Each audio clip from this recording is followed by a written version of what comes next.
You didn't want to make a change today, right now. You assumed, not only are you putting yourselves in a bad environment, you're not ready to make a transformation right now. It's too much for you to be asked. You'd rather just stick it out. You'd rather just enjoy a little bit more. This is what's baston. But you know what? And you assumed, by the way, this also has an assumption. The first assumption was it doesn't affect you.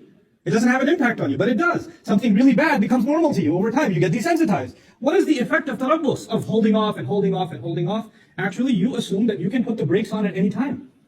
And you can walk away from all of it whenever you want. I'm not addicted. I don't need this. I'm not hooked on it. I can just walk away whenever I feel like. The truth of it is, that's not the case. The longer you stay, the more addicted you become, and the more impossible you feel you can't get out. It's impossible for you to get out of it.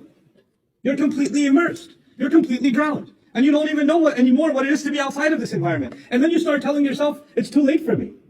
And when that happens, a guilt sets in. The guilt sets in that I'm pretty messed up. Man, I've been doing sins. I've been in this bad environment.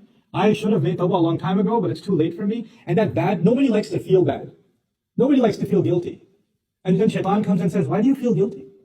You don't have to feel guilty. The only thing that's making you feel guilty is this Islam thing. Islam says this is haram and that's a sin and that's a sin and you can't do this and you can't say that and you can't go there. Islam keeps making you feel bad, man. I want you to feel good. How true is Islam anyway? And now the thoughts start running in this person's mind, a man or a woman. Why am I even following Islam?